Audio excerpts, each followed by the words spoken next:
MSMEs, particularly those in the agriculture, form the backbone of a country's economy because agriculture supports life. Tanpa kopi mungkin anak petani atau petani tidak bisa sekolah, tidak ada biaya, makanya kami sangat mencintai kopi karena kami besar dari kopi. There is really no need for people to migrate to urban areas if only rural development programs are supported.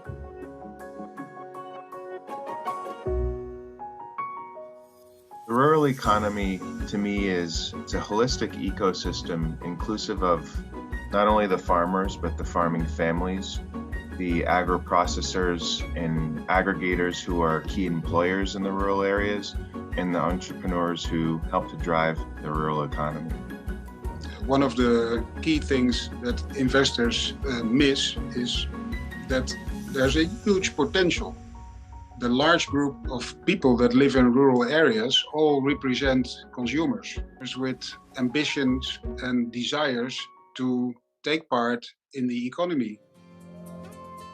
Buparco has been an enabler from the very start. It became a multi-purpose cooperative when it ventured into savings and credit. That enabled our members to expand their businesses, expand their farms. Bagaimana kita bisa berhasil? Pertama, kita harus jujur. Yang kedua, kita harus berani. Ketiga, kita harus betul-betul kerja keras. Dan juga perlu dukungan keluarga, suami, atau teman, atau petani. Itu membuat kita itu bisa berhasil. The position of women in rural communities is extremely important. Gender lens investing plays a crucial role in growing the rural economy by providing women the investments they need to succeed. Our relationship with Copepi Ketiera is quite strong. We're now into our 7th year of lending. In addition to loan finance, we have provided advisory assistance and facilitated access to grant funding for the business. In the case of Buparco, we have supported them with a TA budget to do a very detailed study in the areas where they would like to expand to and what are the key drivers when you open a new pharmacy to make it successful.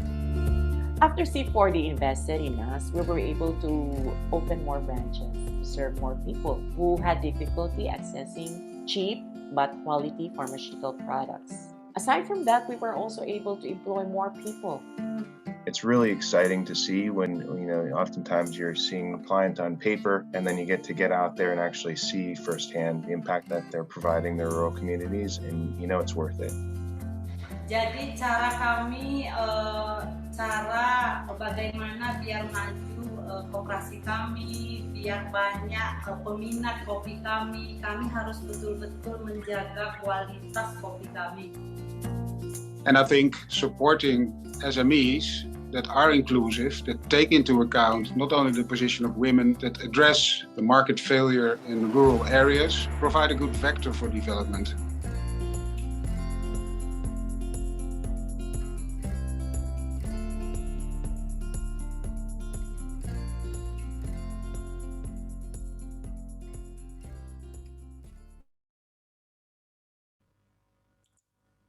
Good afternoon, everyone. Distinguished guests, ladies and gentlemen, welcome to the panel session, Opportunities in Gender Lens Investing to Drive Economic Growth in Indonesia. And also, good afternoon to the honorable speakers, Deputy Head of Mission, Australian Embassy in Jakarta, Mr. Alastair Cox, Deputy Minister for Digital Economy, Manpower and SMEs, Coordinating Ministry for Economic Affairs of the Republic of Indonesia, Mr. Rudi Salahuddin, Director of Community Development and Entrepreneurship, Coordinating Ministry for Economic Affairs of the Republic of Indonesia, Mr. Khairul Saleh, Director of AVPN Indonesia, Ms. Dini Indrawati, AVPN Chief of Staff, Pat Sian Low, Chief of Staff, Sintesa Group and Indonesia Impact Fund Team, Maria Sutanto, Managing Director of Capital for Development, Mr. Marcel Nuttall, CEO of YCAB Ventures, Ms. Stella Tambunan, partner at Patamar Capital, Mr. Dondi Hananto, and also the honorable moderator for today, Stephanie Arifin, as the Director of Plus Platform Usaha Sosial. Once again, welcome and thank you for joining us today. My name is Baby Amelia, and of course, it's a huge pleasure for me to be a host in this amazing event. A quick information for the audience to be able to maximize their experience during this event. If you have any questions, please use Q&A feature provided by Zoom. And the whole session will be running in English. Therefore, we have provided you with a simultaneous interpreter to help you better understand the context and translate it from English to Bahasa Indonesia and vice versa. Kindly choose the interpretation feature and choose the language that is most convenient to you. Once again, I'd like to extend a very warm welcome to all of you, and we appreciate you taking the time to join us here today, sharing your thoughts in regards to a relatively new and emerging theme in Indonesia, gender lens investing. Gender lens investing is the deliberate incorporation of gender vectors into investment analysis and decisions to improve social and business outcomes. The video you have just seen shows one example of gender lens investing in practice, featuring women-led enterprises in rural Indonesia and the Philippines. It offers a practical view on how women's economic empowerment programs are implemented, measured, and improved, while at the same time providing appropriate financial returns. So, why is actually gender lens investing is important in Indonesia? Over the years, there has been increasing efforts to achieve women's economic empowerment in Indonesia. With women-owned SMEs making up almost half of Indonesia's SMEs market, gender lens investing presents an untapped opportunity. Being a viable and commercially sound investment strategy, it has the potential to improve financial performance, reduce risks, and expand impact. And the goal of this event is to gain a deeper understanding about the current and future landscape of gender lens investing in Indonesia, develop and also explore possible opportunities of collaboration within the gender lens investing ecosystem. We will also discuss how this investment strategy can drive economic recovery. Today's virtual event is the first installment in a series of a gender lens investing events in Indonesia, which is organized by AVPN in partnership with Investing in Women, an initiative of the Australian government. We would also like to thank our outreach partners who have made this event a success. The first one is Indonesia Australia Business Council and Angel Investment Network Indonesia. Without further ado, let's welcome Mr. Alastair Cox, Deputy Head of Mission, Australian Embassy in Jakarta, who will share with us his opening remarks. But before that, I would like to give a brief introduction on Mr. Alastair Cox. Mr. Cox is currently a Deputy Head of Mission at the Australian Embassy in Jakarta. Previously, he was head of the Southeast Asia Maritime Division in the Department of Foreign Affairs in Canberra. And also, he was, prior to this, he was an Assistant Secretary, Indonesia and Timor-Leste branch. And overseas, Mr. Cox was Australian Ambassador to Vietnam and High Commissioner in Brunei Darussalam, Deputy Head of Mission in Kuala Lumpur, First Secretary, later Political Counselor in Jakarta, and also the Second Secretary in Brunei Darussalam. And now, I'd like to invite Mr. Alastair Cox. Mr. Alastair Cox, please.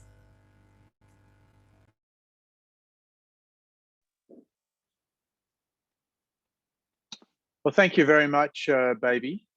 Selamat siang dan salam sejahtera bagi kita semua. Kepada semua pembicara yang terhormat, saya senang sekali dapat hadir di sini bersama Anda semua. untuk memperkuat hubungan kerjasama antara pemerintah Australia dan Indonesia dalam rangka mendukung pembangunan yang berkelanjutan.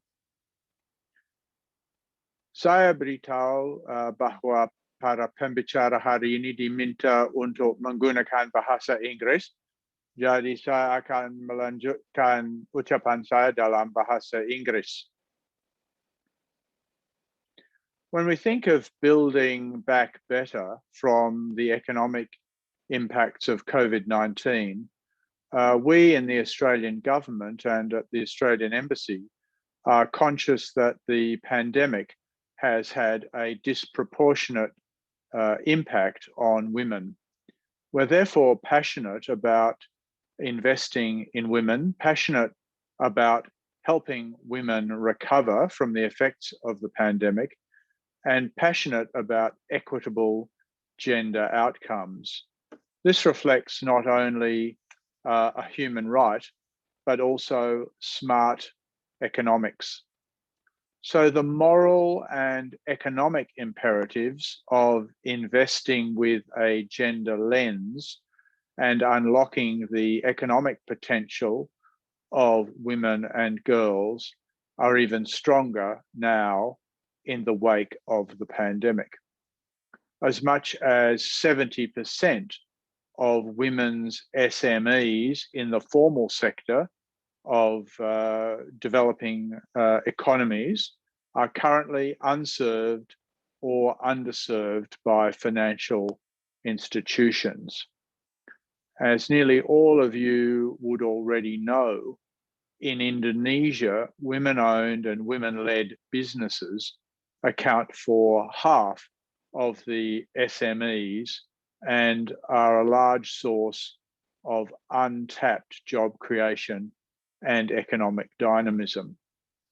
According to the International Finance Corporation of the World Bank, in a study conducted in 2016, the potential demand for credit from women's SMEs in Indonesia is about $6 billion US. However, we all recognize that women's SMEs encounter significantly more barriers to growth than their male counterparts do.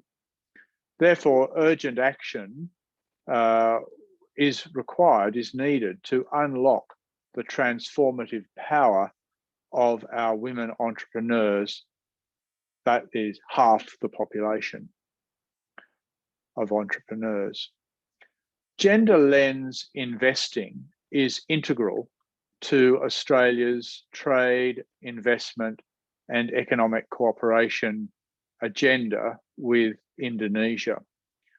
For example, through the Emerging Markets Impact Investment Fund, which was established in July last year, the Australian government provides investment capital and technical assistance to support SMEs to grow in Southeast Asia, South Asia, and the Pacific. So we're already, through the Australian government, providing funds to a range of SMEs to do this kind of impact investing.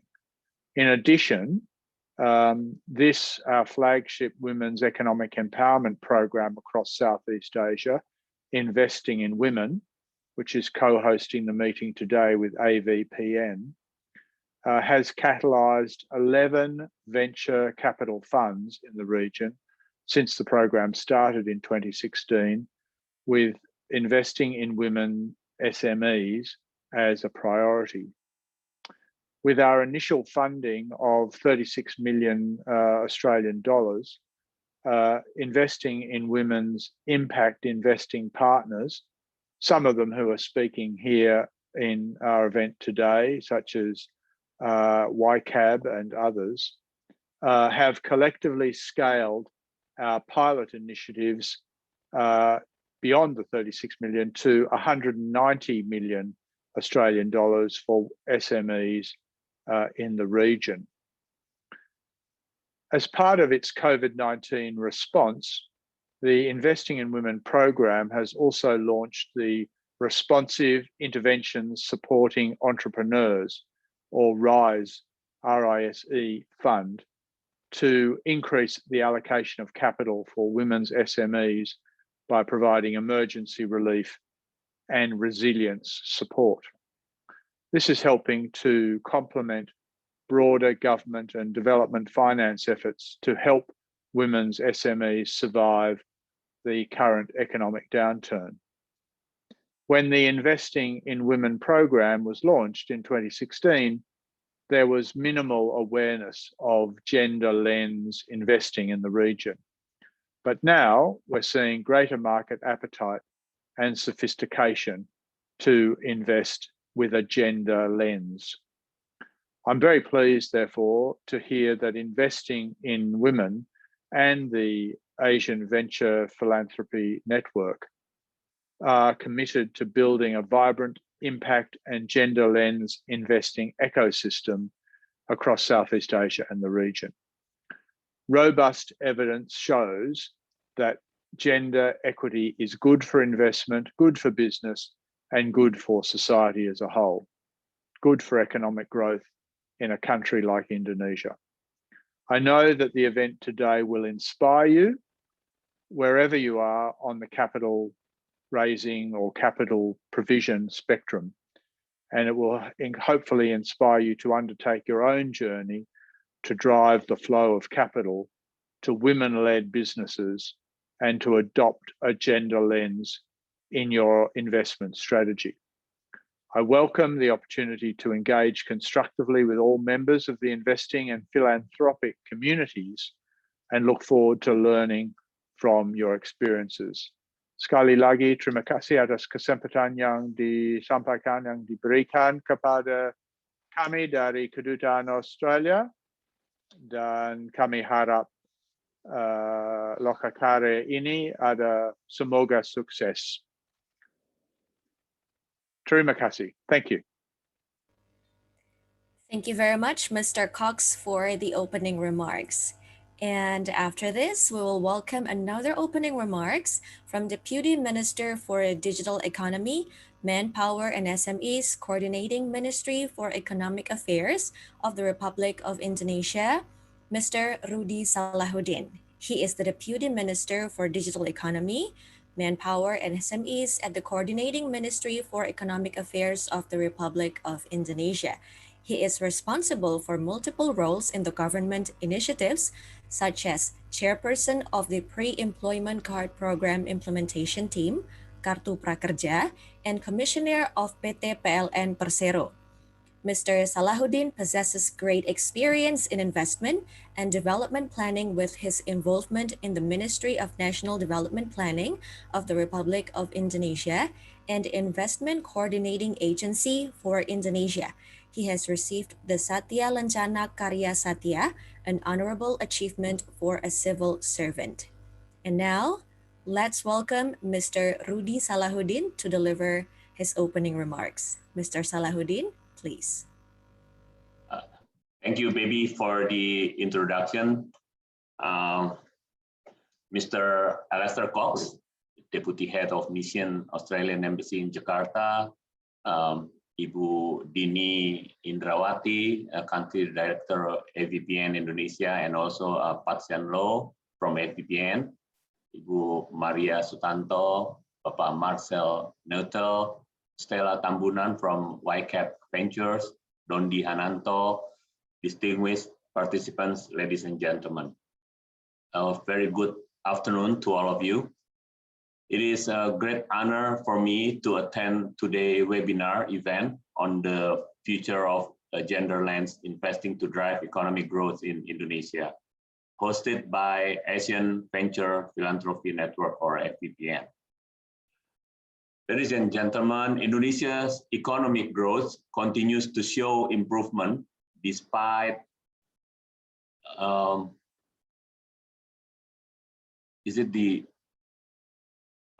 next slide, please. Despite of COVID-19 pandemic hit in the past year. However, it was still followed by a contraction in the first quarter of 2021. As we have to get through the pandemic, National Economic Recovery Program have been implemented to aim economy recovery, which included program and funding support for MSMEs empowerment. More than 60% Indonesian MSMEs are managed by women. It is based on a study from Bank Indonesia 2018. Women entrepreneur potency also reflect on Google and Kantar survey 2020 that shows there were 49% women entrepreneur in Indonesia. Ladies and gentlemen, next slide please. The COVID-19 pandemic also increased the gender gap caused by declining financial condition of women. It is also shown in the Global Gender Gap Index 2020 that Indonesia rank is still lower and need to improve significantly. The government have been prioritized gender mainstreaming policy in 2020-2024 National Medium-Term Development Plan or RPGMN, aiming the improvement of Gender Development Index, Gender Empowerment Index, and female labor force participation rate. The government also encouraged the strengthening of entrepreneurship, MSMEs, and cooperative sectors as one of government's priority program, which main beneficiaries of this program are women. National entrepreneurship ratio and national entrepreneurship is expected to reach 3.9% and 4% by 2024. An approach of gender lens investing or GLI can contribute for the improvement of the gender gap by adjusting the investment process to the better incorporation within the viewpoint of the woman. The latest data showed that Indonesia has the greatest number of GLI investment in the Southeast Asia. The point of GLI is the deliberate incorporation of gender factors into the investment analysis and decisions to improve the social and business outcomes. It is further to invest with an intention to address gender issues or promote gender equity. Distinguished participants, ladies and gentlemen, hopefully today's webinar will improve our understanding of the current and future landscape of gender lens investing in Indonesia market, gaining more perspective from different key stakeholders in the Indonesian market and knowing how they play their respective roles to develop GLI. The government of Indonesia always ready to support the further collaboration within gender lens investing ecosystem in Indonesia. And also we are expecting in the future, GLI can support government policies, strategies, and programs to achieve national development objective in gender mainstreaming and women's entrepreneurship issues. That's all from me, and thank you very much for your attention. Thank you very much, Mr. Rudy Salahuddin, for the opening remarks. And next, we will welcome Mr. Khairul Saleh, the Director of Community Development and Entrepreneurship, Coordinating Ministry for Economic Affairs of the Republic of Indonesia. And today he will present about Indonesia's economic plan for women. And now, please welcome Mr. Khairul Saleh. The floor is yours. Thank you very much, Ms. Baby Amelia, for the floors. Good afternoon, everyone, and honorable speakers, Your Excellency, our Deputy, Mr. Rudy Salahuddin, Your Excellency, Mr. Alastair Cox, Deputy of Head Mission, Australian Embassy, and Your Excellency, Ibu Dini Indrawati Septiani, Country Director of FPPN, Mrs. Patsian Low, and Your Excellency Marcel Netel, Your Excellency Ibu Stella Tambunan, Your Excellency Mr. Dode Hatanto. I'd like to present in following the presentations of our Deputy Pak Bapak Rudi. Next slide, please. As explained before by the presentation of Pak Deputy, Indonesian economic growth overview after the pandemic last year and impact the slowdown of Indonesian economic growth. Lately, the growth continues to show improvement significantly. However, it's still contracted at the 0.74% year-on-year in the first quarter of this year, 2021. However, this negative trend is also experienced by other countries as a result of COVID-19 pandemic impact as a global pandemic. Community empowerment strategy have been implemented by many countries as an effort to recover the economy, including Indonesia through program of national economic recovery atau program pemulihan ekonomi nasional, in which support for MSMEs, including those which managed by women. Women economic empower has also proposed as one of the priority issues and deliverable of the G20 agenda to respond to global economy recovery efforts. Next slide, please. The potential of Indonesian women in Indonesian economy as reflected in Google and Kantar survey 2020 estimate that 49% of Indonesian women are entrepreneurs or running their own business. The survey also shows that 45% others inspire or willing to be entrepreneur in their future. In addition, referring to the Bank Indonesia data of Central Bank, more than 60% of SMEs in Indonesia are managed by women, and 9.1% of Indonesian national GDP comes from the contribution of women SMEs. Although the potential is quite high, women economic empower in Indonesia still faces several challenges.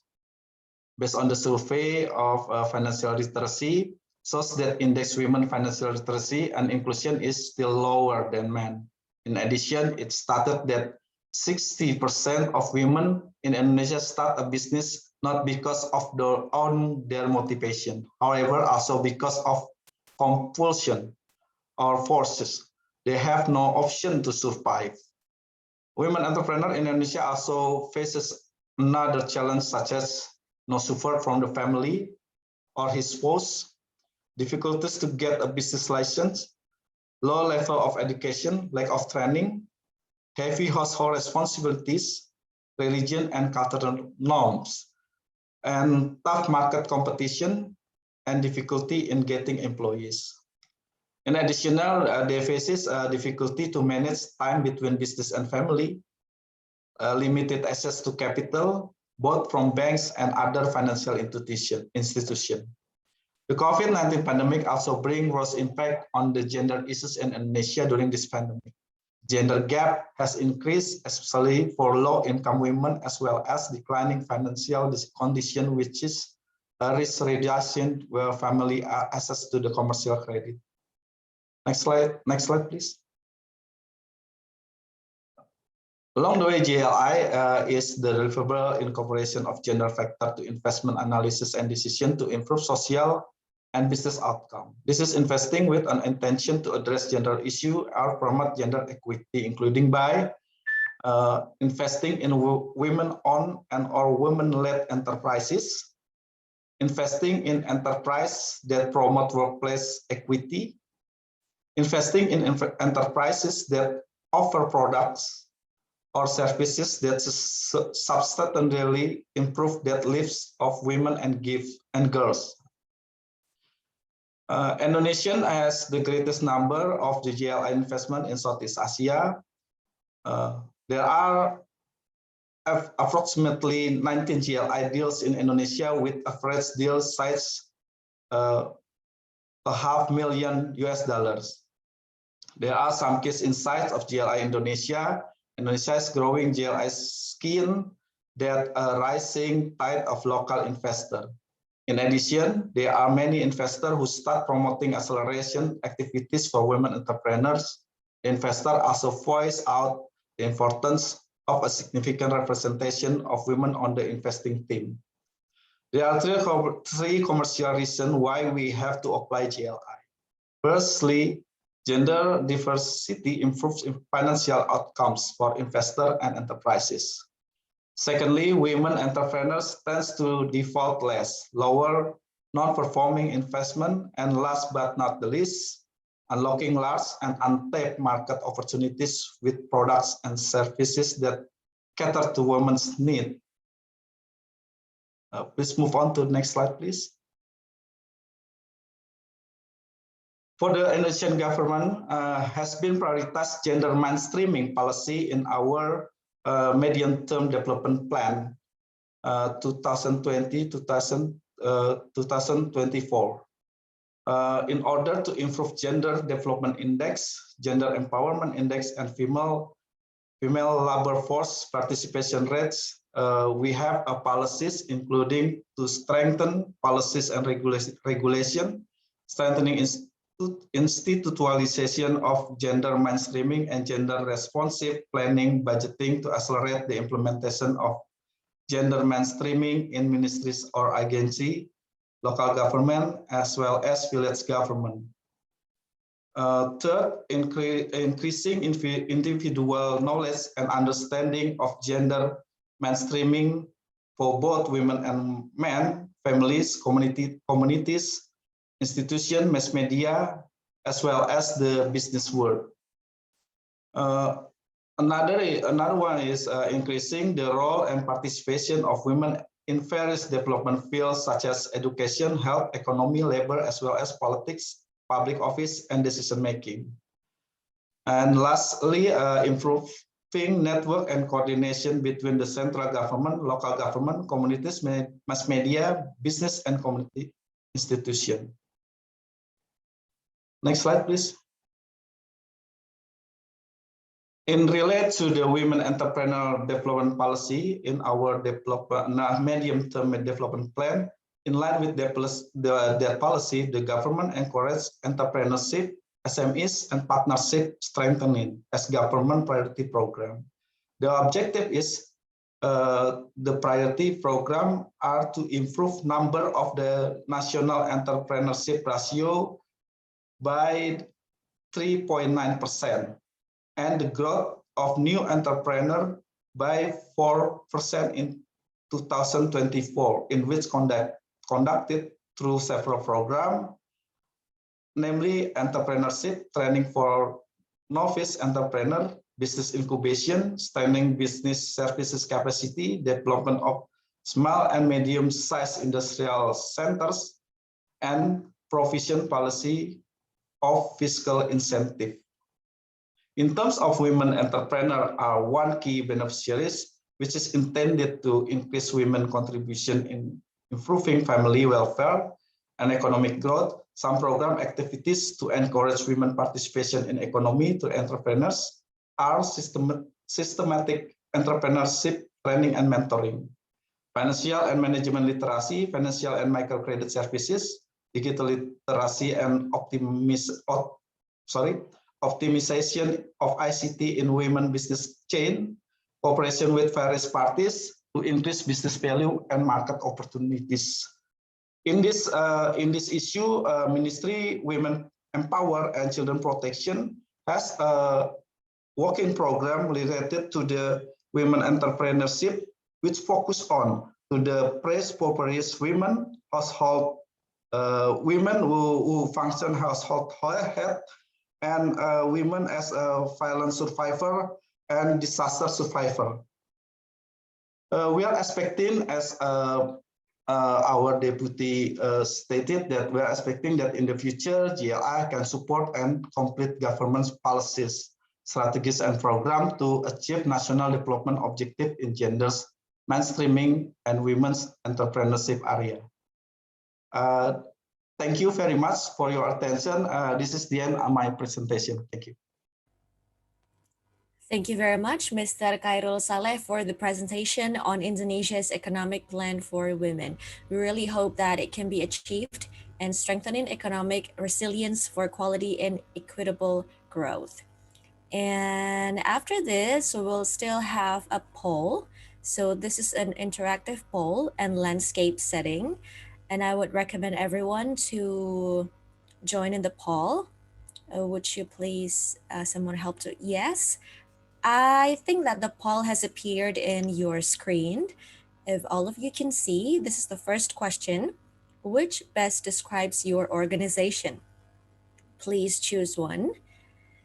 And then there are two questions. If you scroll down, then you can find the second question. And the question is, what was your approach to gender lens investing prior to attending this webinar? Please all to join and answer the poll. Once you've already done, you can press the button, submit. Okay, and I think if everyone has already submitted the answer for the poll, we can now see an overview of the results. Maybe the team can help me to share the results. Yes. Okay, so for question number 1, which best describes your organization? Mainly, we have from international non-governmental organization. That's the first rank. And the second one is the government related. And the third is our impact fund. And for the second question, what was your approach to gender lens investing prior to attending this webinar? The answer is mainly the second one, is interested, early awareness level, and also integrated, have achieved operational and organizational integration of gender lens. So thank you very much for your participation in the poll. That was the result. And hopefully this event can give you a broader knowledge about gender lens investing. So for those of you who do not know AVPN, so AVPN is a network of funders and resource providers with over 600 members across 35 markets. AVPN mission is to move more capital towards impact in Asia by providing social investors like yourselves opportunities to connect with key stakeholders across various sectors and markets to learn from one another and to find opportunities for action. Now, let me please welcome and invite Ms. Dini Indrawati, AVPN Indonesia Director, to share more about the impact and work that AVPN does in the social investment ecosystem in Indonesia. Ms. Dini, please.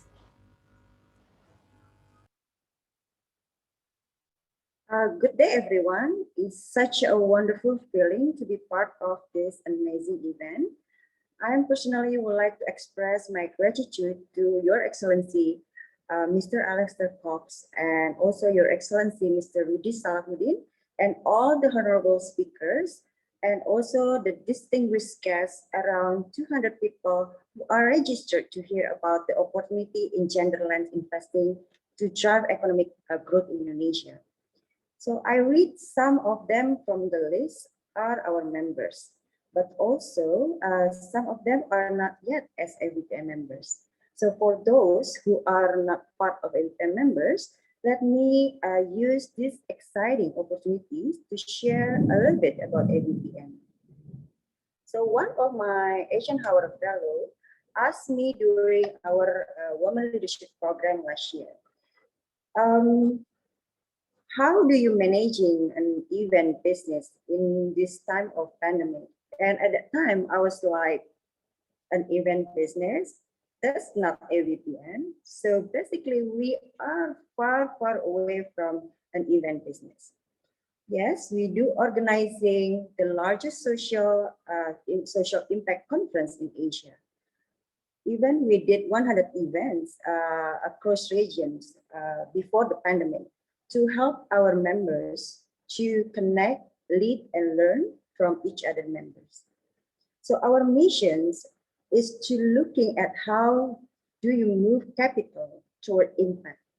And AVPN is a really believe in actions. We help to allocate and reallocate the capital towards impact in Asia. When we talk about capital, it doesn't mean to be financial capital, but also human capital and intellectual capital. Next slide, please.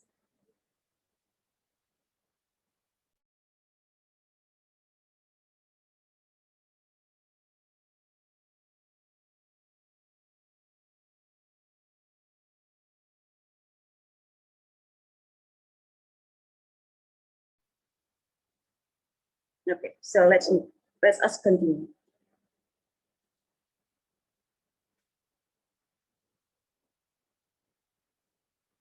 Okay, so and why are we different? As a unique funders network, we bring uncommon people together. In AVPN, you will find foundations, you will find family offices, corporations, incubators, accelerators, and you will find people that you normally will not sitting next to in an ordinary conference. So how big are we? So at this moment, we have more than 600 members across 33 countries. We work in 13 different countries. AVPN members are broad and diverse, including government, foundations, corporations, financial institutions, accelerators, venture capitals, university, and research institutions. AVPN is really believe in breaking the silos down, bringing people from different backgrounds together and people who deploying different type of capital. So we work across that we call continuum of capital, right from grants all the way to tap and equity. And of course, with non-financial capital, such as capacity building, access to network, and etc. So if you can see here, AVPN members globally, of course, these are not all, but you can see AVPN members are key stakeholders from different backgrounds. Some of big names such as Google, the Bill and Melinda Gates Foundation, Rockefeller, Unilever, Ford Foundation, as part of AVPN ecosystem. Next slide, please. Next slide, please. So if you can, okay, thank you. So if you can see here at Indonesia members landscape, we have 150 plus active members based in other countries, but actually actively doing impact in Indonesia. And after I started joining AVPN until today, Indonesia members increased 5 times in 2 years, from 9 to 45 members. Indonesia members landscape is coming from 35% from foundations, 30% from corporations, financial institutions, and also we have 2 members coming from government of Indonesia, Bappenas and the Ministry of Tourism and Creative Economy, which we are working very closely to build strong ecosystem and move capital toward impact in Indonesia. Next slide, please. So according to gender, what is AVPN initiative?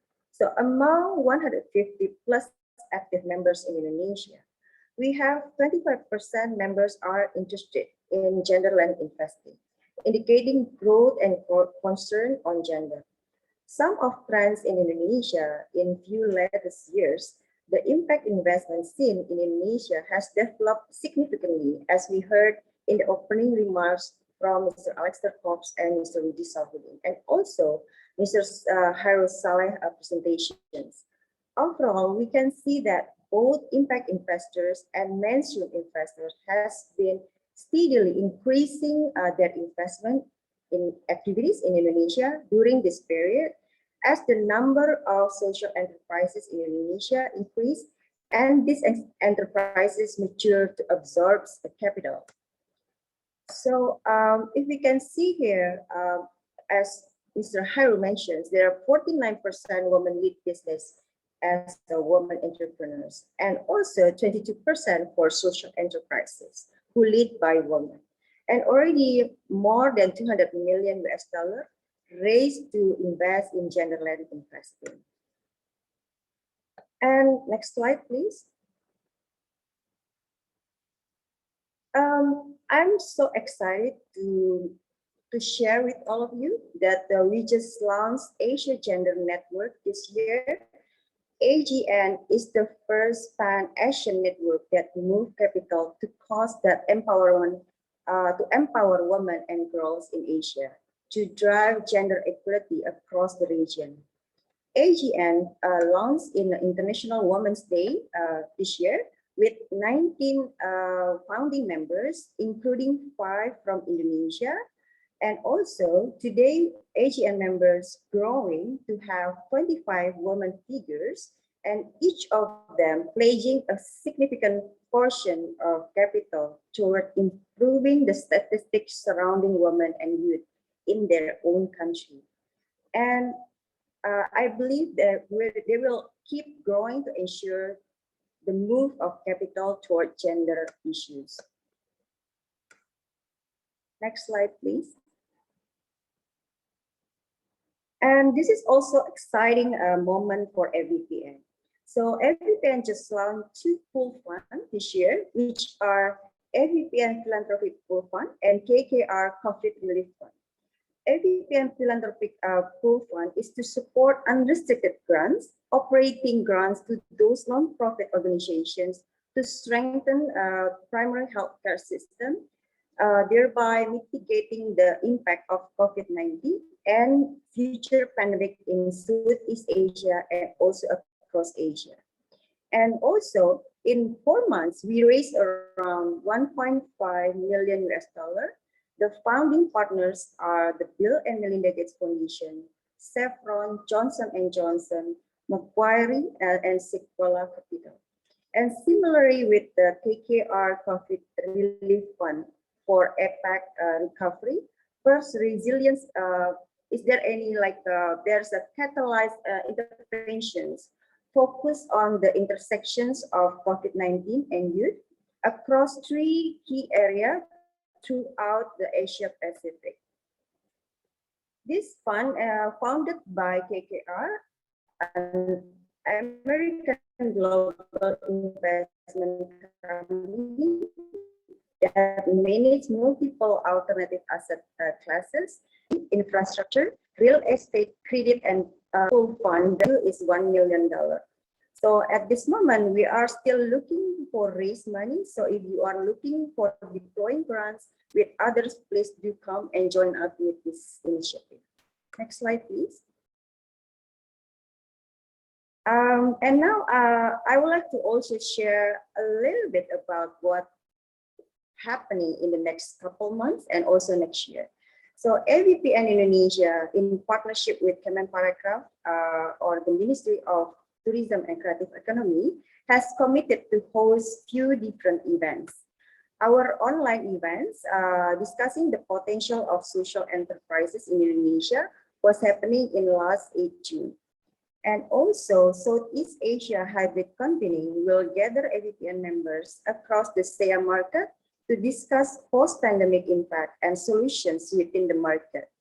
And also, this year, the Southeast Asia Summit will be happening in October 2021, discussing multiple issues, including gender.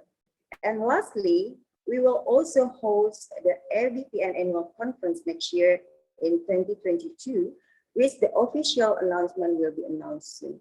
And I'm gonna stop here and hand it back to Baby. That's about AVPN. Hopefully, I've done a good work to telling you why you need to be part of the most unique of social impact network in Asia. So wonderful to have you here, and thank you. Thank you very much, Ms. Dini Indrawati, for the great explanation about AVPN, Asian Venture Philanthropy Network. So after this, we would like to hear another story from Rebecca Fries, the Chief Executive Officer and Founding Director, Value for Women, about gender lens investing in Southeast Asia.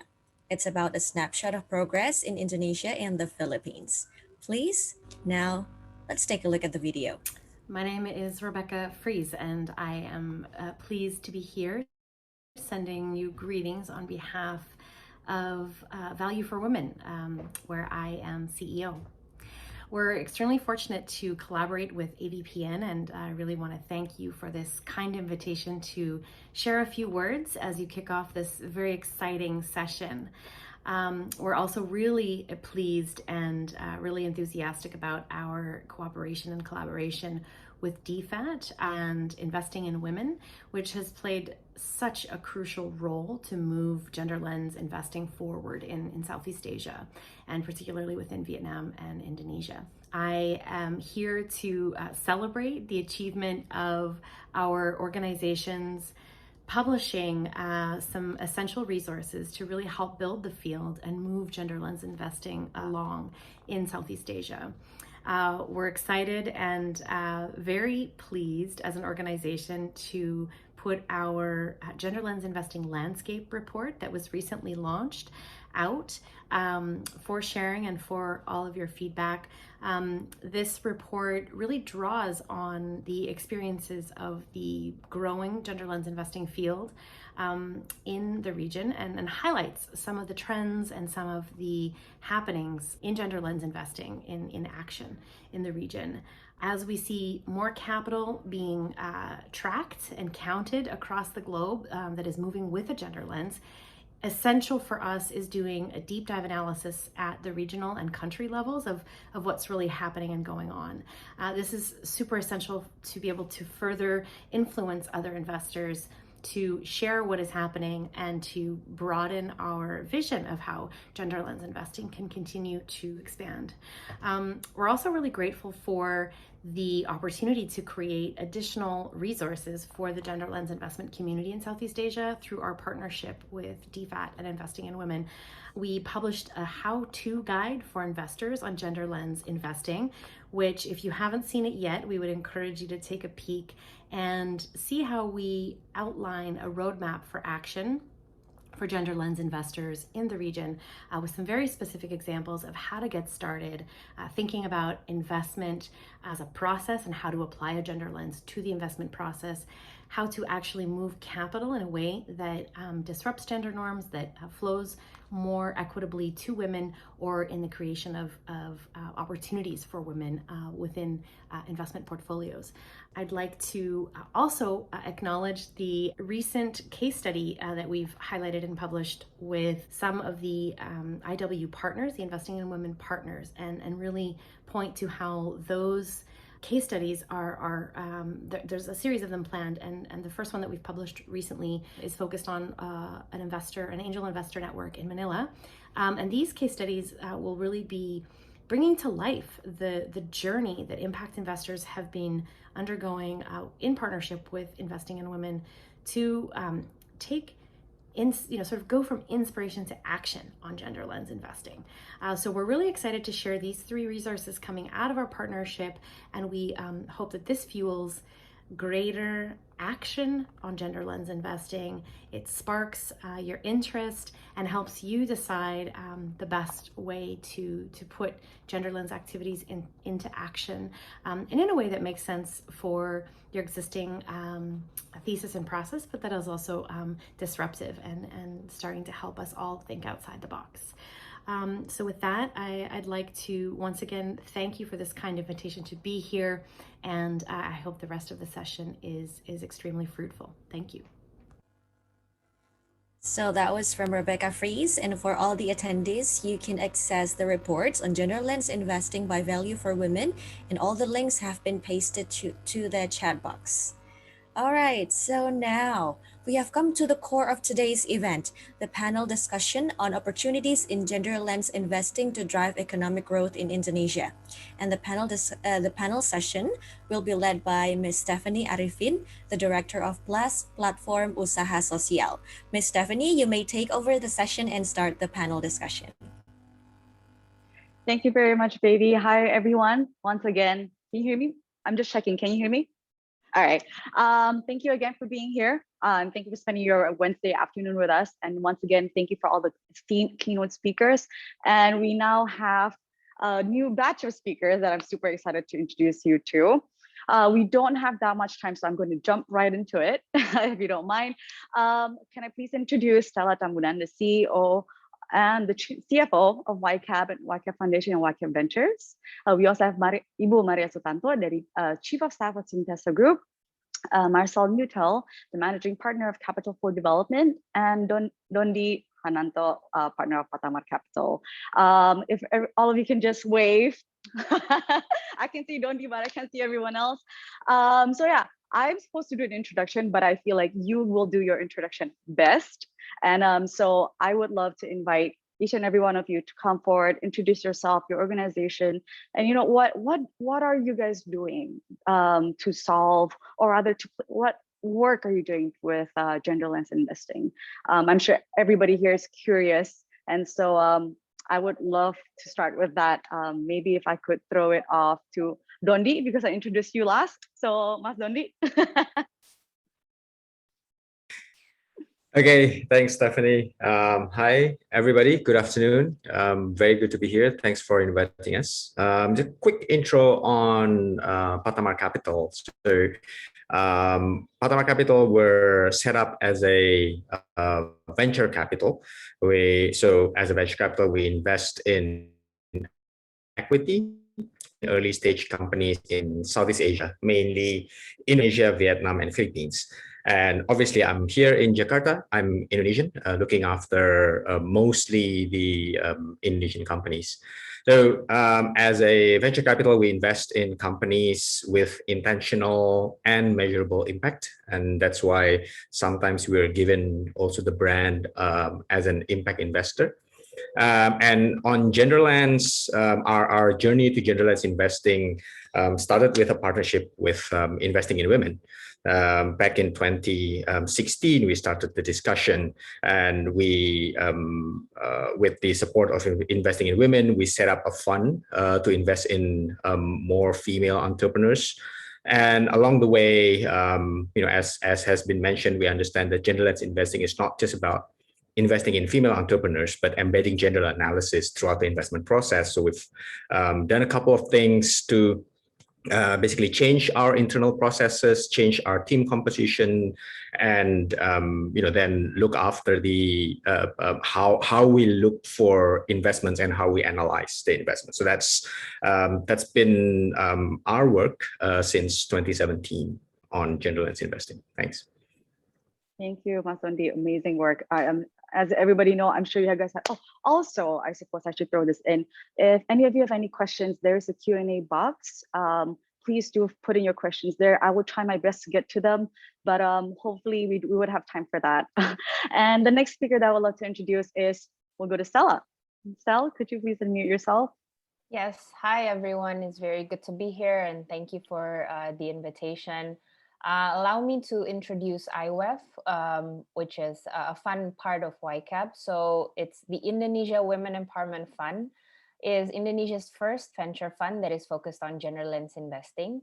This is a fund that we, YCAP Ventures, co-manage with Moonshot Ventures, and was recently launched last year. And yes, it was launched in the midst of a pandemic. We aim to support disruptive tech solutions that can overcome barriers to women empowerment in Indonesia. And we do this because from research, we know that uplifting these barriers to women participation in the economy may unlock something like 135 billion, or equal to 9% increase in GDP. So through this fund, we're looking to support early stage companies. So we're not in the Series A, Series B. We're focusing on early stage companies that through its products and offerings are looking to support what we call employed women, underemployed women, or self-employed women. We divided the women into these three groups because we are looking to support employed women in terms of increasing their earning potential. We're looking to support underemployed women by reducing the barriers to joining the workforce, and also supporting unemployed women by providing the tools and channels for them to actually participate. You might ask why is YCAP doing a fund? Because through our 20 years of experience, we realized that we've executed a lot of direct social interventions, but if we really want to achieve our social mission, we will need to actually support other enterprises that are actually driving forces to achieve this mission. So as you know, it's a very small network of players. We've known Tom for a while, and we've been always looking for avenues to collaborate. So when the opportunity to actually collaborate through the Investing in Women program, we actually jumped to the opportunity. And while Investing in Women is providing a catalytic capital, Moonshot is bringing years of impact investing experience from other more mature impact investing markets, and we provide the country expertise. So yes, that's I hope that's short enough for IWEF, Steph. Awesome. I love it. I love stories of collaboration. So thank you, Sal. Great start.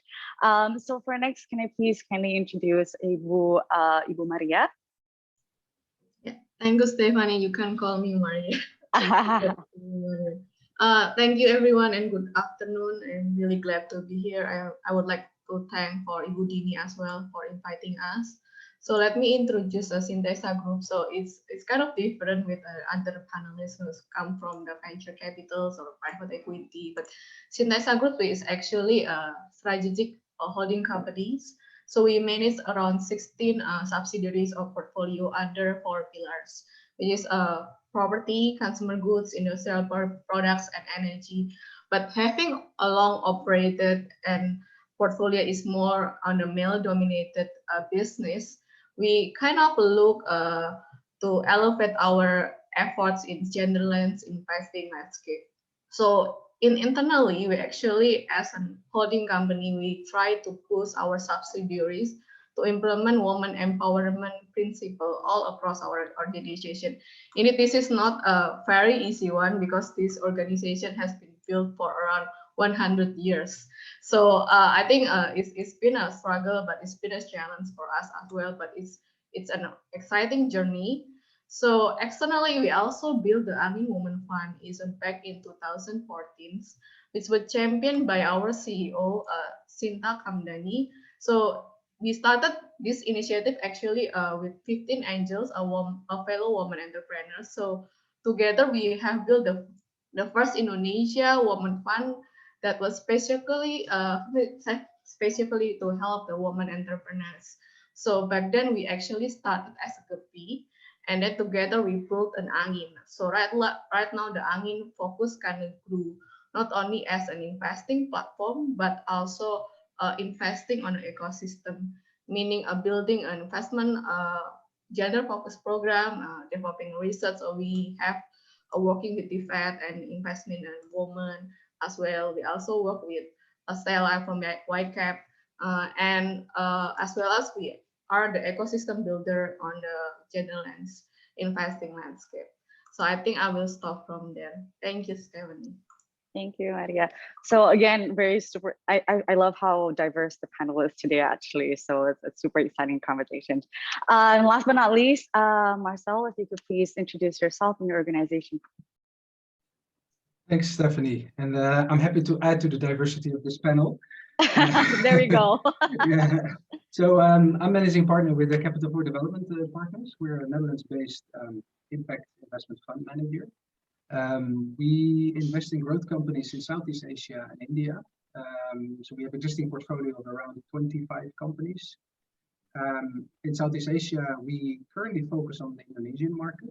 So we're active and let's say investing in new portfolio in the Indonesian market.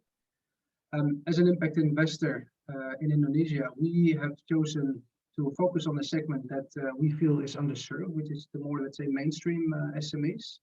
So not the early stage tech type of companies. We feel there's a lot of great players in the market that are serving that segment.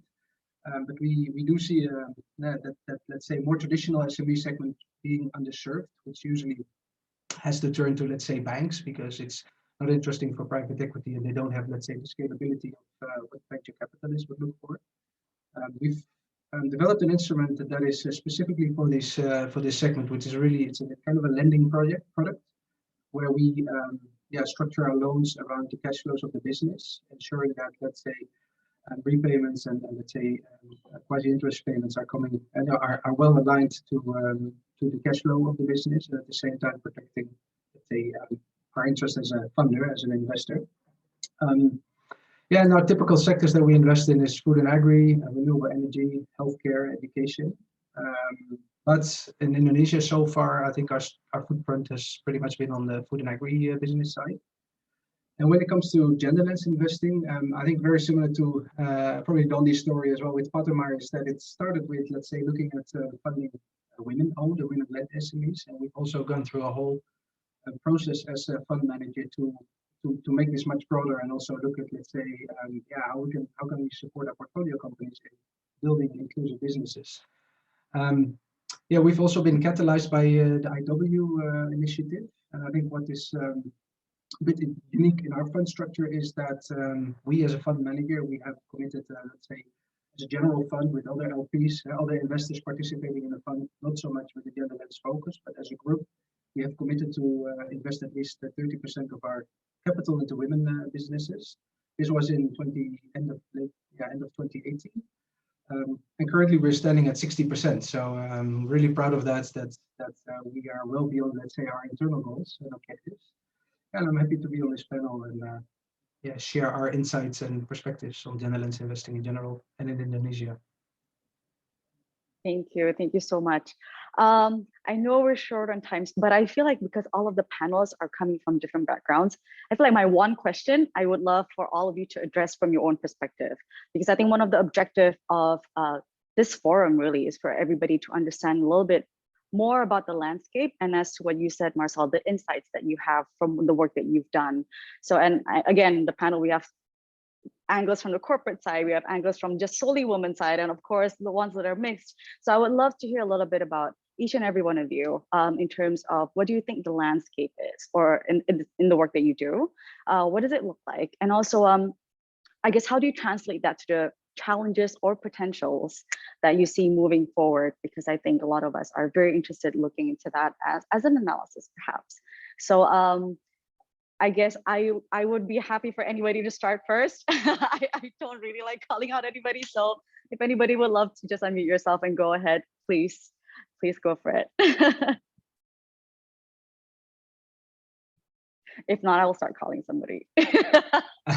I'm happy to kick off. I was in the flow of speaking anyway. So okay, perfect. Maybe from, let's say, a bit of an outside Indonesia context and international context, it's been a very interesting ride for us as a fund manager. I started in impact investing in 2013 out of an NGO setting, and I really remember well that at one point we had a discussion with, let's say, the whole NGO team, all the staff of the NGO, and impact investing was new to them. It came from a grant making background. And one of the questions that was asked was that, what do you do about women and girls, or gender wasn't even mentioned. And for me, coming from private sector, moving into impact investing, that was really a question I couldn't handle, basically. And so we put it aside.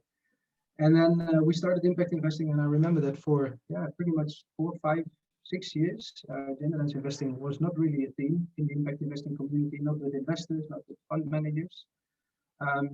Basically until I guess 2017, 2018. And the terminology of gender lens investing was introduced, and the concepts, and us as an impact fund manager were also introduced to the concept. And for me personally, it was a big eye opener in terms of if you're an impact investor and you claim that you are there for underserved communities, you should also really have an eye for, let's say, the inequities or inequalities between gender.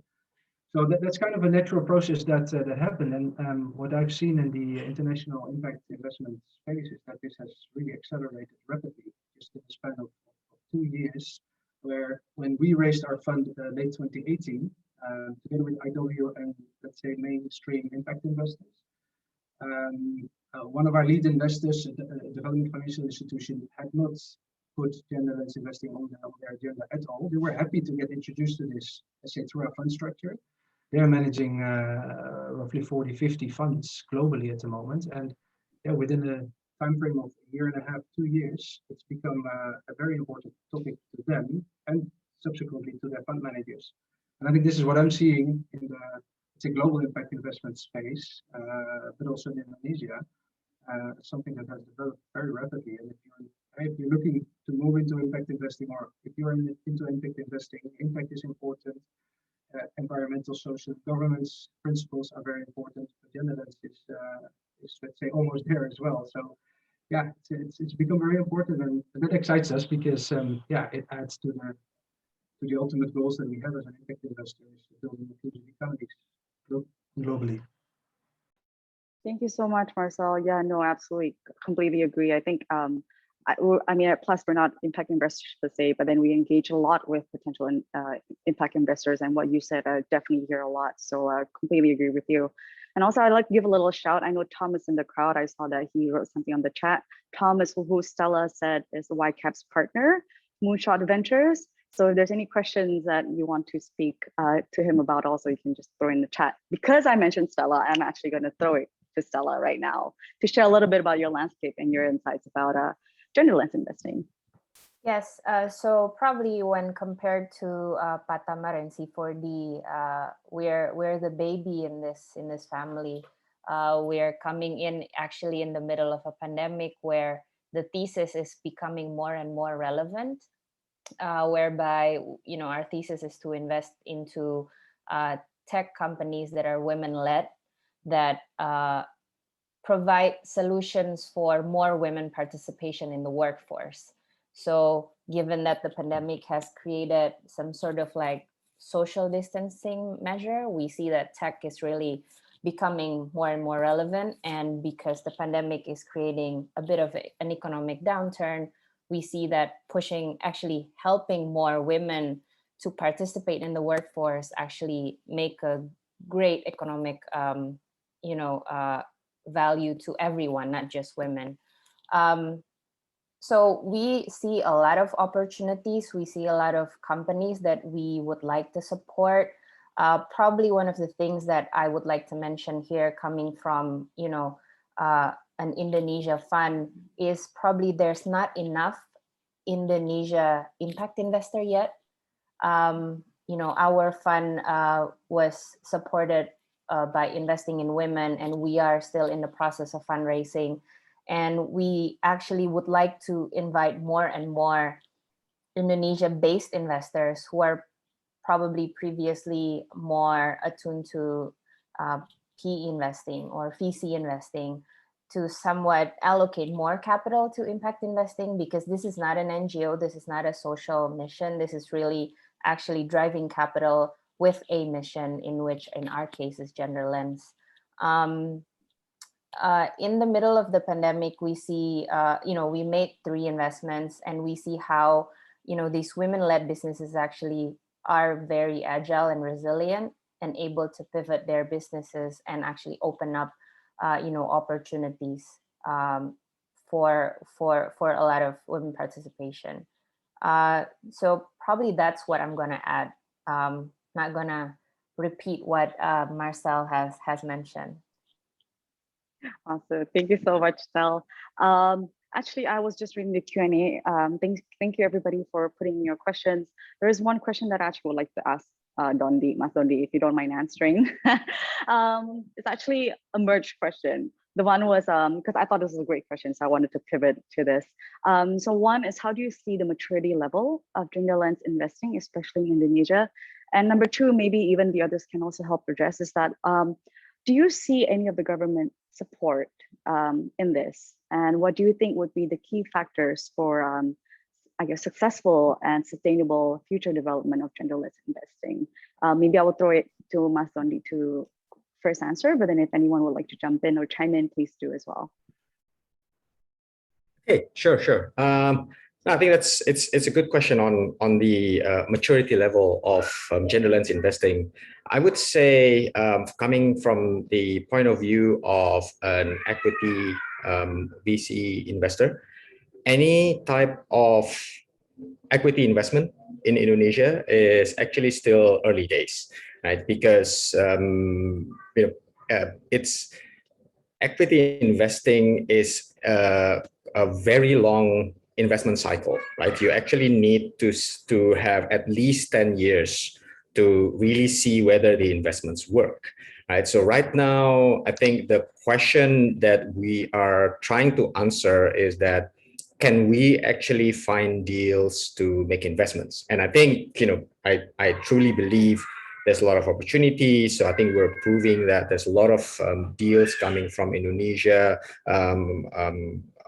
increasing number of investments being done. So I think that answers the question of, the potential is definitely there, but whether this will be successful investments,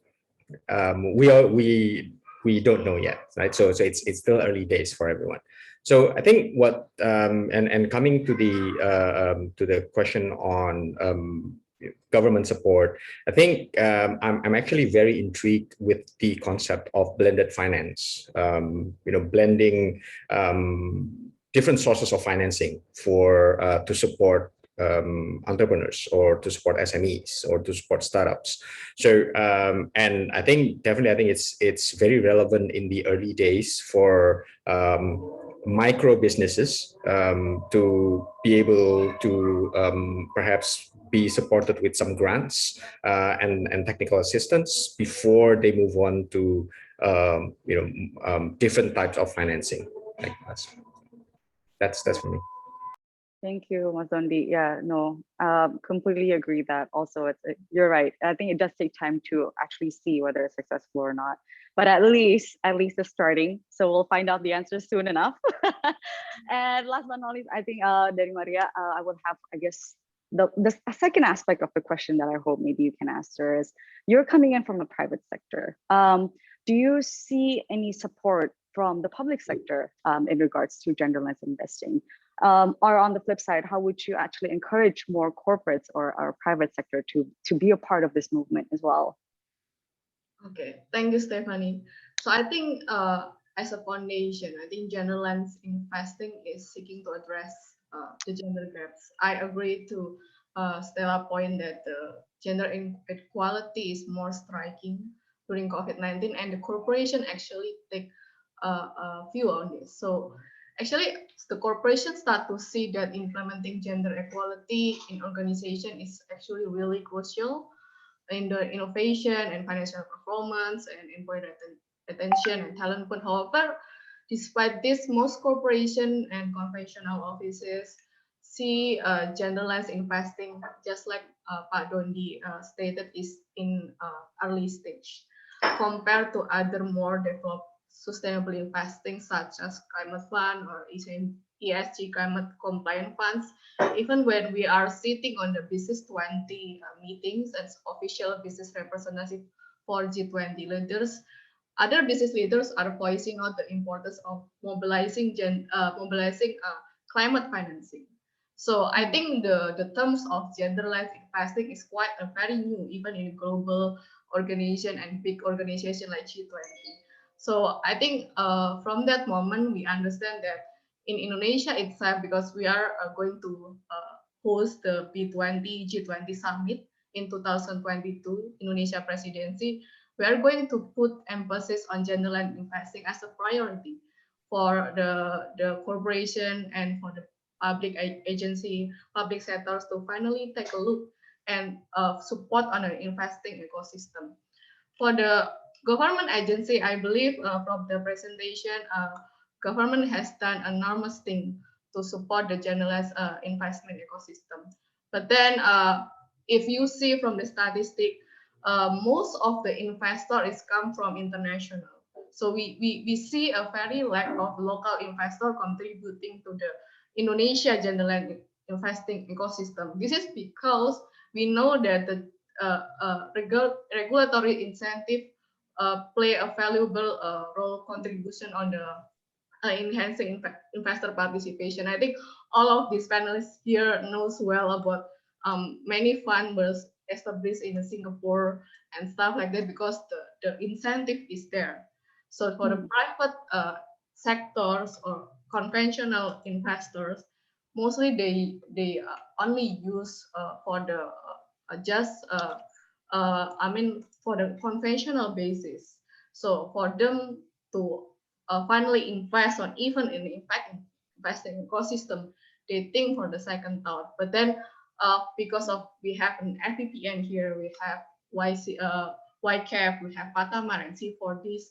I think this can be promising avenue for finally the corporation and the private equity and venture capital can work together to actually voicing out this kind of reform and also incentive and more investing on an ecosystem for the corporation can finally stepping up, especially family offices and conventional investor to finally take a look not only on impact investing or ESG climate fund, but also gender lens fund.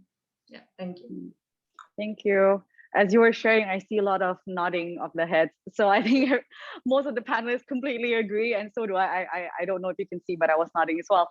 But I am down to my last 3 minutes. So actually, I mean, if I can conclude, really, I think all of us share a very similar perspective that it's, on one hand, it's very promising, it's growing, but yet whether it's successful or not, we do need a little bit of patience. And there's still a lot of trial and error to be done, a lot of exploration to be done. So I guess my last question would be that I hope all of you can get a little touch on is, how would you invite people who are interested in investing, gender lens investing, or they're just starting to? What would be your recommendation to them, and how would you invite them to collaborate and to get into the network even? So honestly, it's up to you. But how would you I guess also encourage everyone in here who's listening to all of us to partake in this thing called investment in women? So again, if maybe Maria, since you went last, you can be the first this time. Thank you, Stephanie. So I think we need to shift the investor mindset. So more and more investors actually see gender lens investing as a pink washing. It's not like financially feasible. So I think the role of YCAP and all the VCs, and even for the gender mainstreaming for the assessment itself, we don't have as a general taxonomy of what is gender lens investing is. How can we measure our fund performance? So I think we can integrate that. I know that there are a very I think maybe Pak Tamar use I think Iris Plus, and we use an IIX, but there is no general taxonomy on which one that actually private sectors can use utilize the impact investing method. And first is that, and second is it's actually expensive for us to use it at Iris Plus, and I think for another impact investment metrics.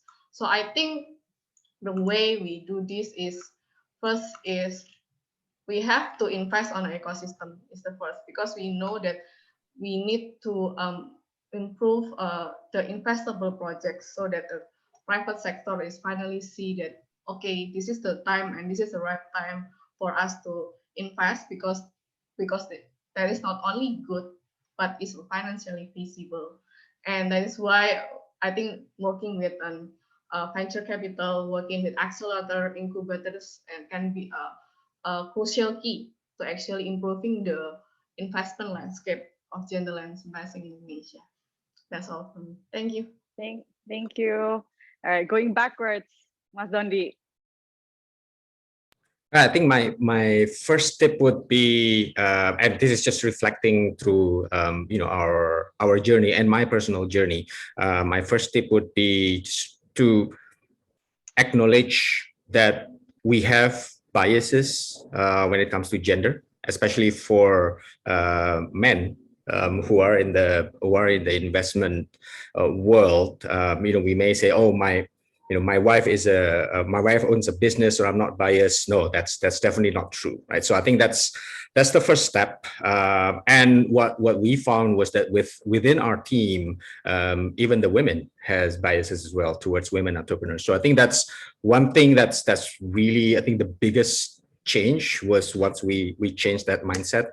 Then we try to understand, what is actually needed by the female entrepreneurs, because we work with one tool, equity. It doesn't mean that all the problems in the world can be solved by equity. So we try to look towards the entrepreneurs that we met. Some of them were fit with the equity tool, but we also found that there are different types of entrepreneurs. So the result of that was we established and launched a debt fund called the Beacon Fund that's managed by my business partner Shuyin. So I think that the first step is that opening up opening up for new possibilities and trying new things. And I think the collaboration is definitely key. We wouldn't be here without the initial prodding and the catalytic help from investing in women. And through that network,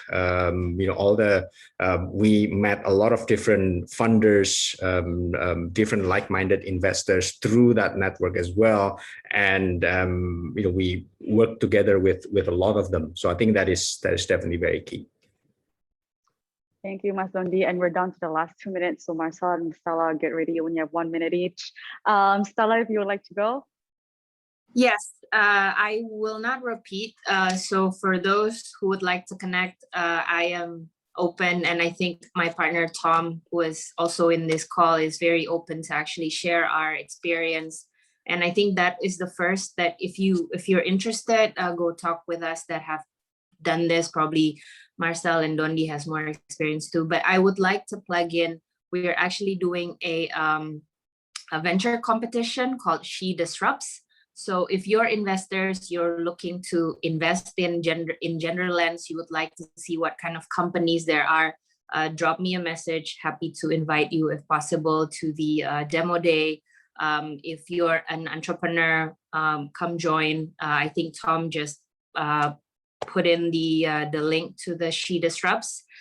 So I think that's one very concrete way if you want to get to know Genderlands investing. But definitely agree with Mas Dondi. Even I am at fault for some of the biases that I've grown up with. And that's a mindset that we all collectively have to try to change. Thanks, Steph. Thanks, Sel. Awesome. I love it. The key next action. And last but not least, Marcel, you have 1 minute. Oh, I was afraid just 30 seconds. So, yeah, no, same here. I think, ultimately one should ask, you should ask the question to yourself, if you're an impact investor or moving into impact investing, what makes more sense, investing in non-diversified teams or non-diverse teams or diverse teams? I think that's a great question to start with. There's a lot of literature available showing that diverse teams is actually really enabling business growth and business success.